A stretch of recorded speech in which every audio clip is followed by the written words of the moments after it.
All right, right now, if you pay taxes, you're paying for this campaign-style bus trip for President Obama as he slams the Republicans in city after city.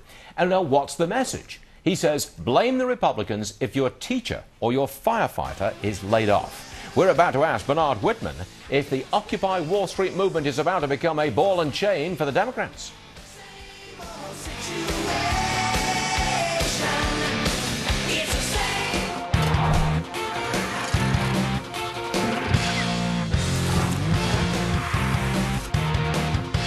Here is our company. Yeah, it's Tuesday morning. Steve Malanga is with us from the Manhattan Institute. Tracy Burns, of course. Bernard Whitman is here to defend the president's support for those Occupy Wall Streeters. And Michael Regan joins us for the latest outrage out of the lawless state of California. Varney & Company frequent guest Doug Schoen says Democrats are making a mistake in supporting the Wall Street protest. Here's a direct quote from Doug Schoen.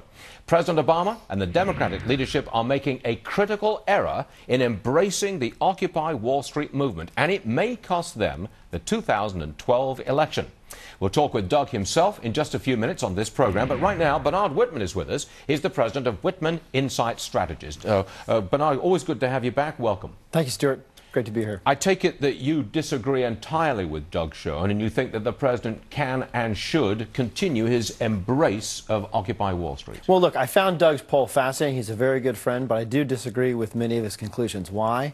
Because if you actually look at what Occupy Wall Street stands for, they stand for the things that most Americans actually believe in, which is Wall Street has too much influence. We ought to prosecute those responsible for the financial meltdown.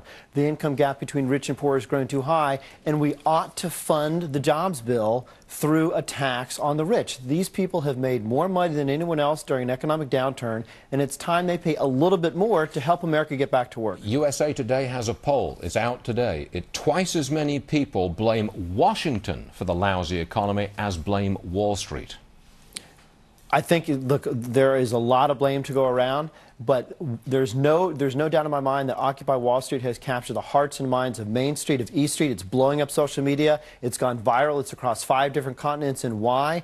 Because fundamentally, the attitudes and opinions expressed there, particularly the fact that median income has gone down 7% over the last decade. Come on, yet corporate profits are at their highest level beyond where they were in 2006. It's the far left demanding socialist policies, and that's not popular in the United States. If you believe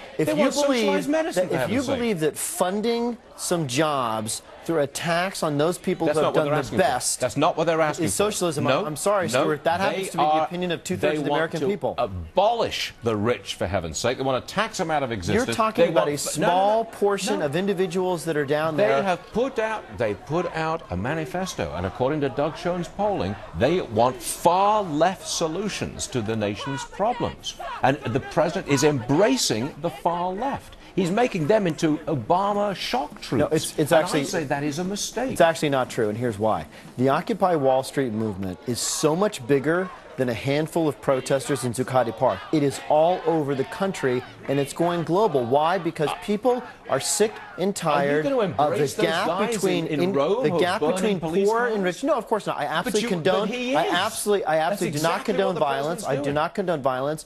And I think civil disobedience has got to be in a limited fashion. But I will tell you this. You talk about a movement. This movement has double the favorability of the Tea Party. 54%, a majority of Americans are favorable to the Occupy Wall Street movement. That is double those that are favorable to the Tea Party. That is from the latest poll. Bernard, you don't know Middle America. You're so far removed in your little Manhattan apartment. I happen to talk to Middle America every single day. I'm a pollster. I live in Middle America. I saw people yesterday. Tracy, they're like, what are these people doing? You are not Middle America. I am as Middle America as they come. I'm a single mother with 3 kids, and yesterday, people on the field are saying, what are these people doing down there? Why aren't they working? That's what Middle America is saying. Go to work. They don't have jobs. Then don't protest. Go look for one. Steve Malanga. But what I don't understand, however, is this. Listen, the Democrats were in complete control for 2 years, and they're still in control of 2/3 of Washington for 4 years. So how does a strategy which says, let's blame Wall Street, resonate in 2012 when, in fact, they had the power? The Democrats have had the power for the last 4 years. I don't understand that strategy. One thing I do agree with, and the thing I would cite the protesters for the most,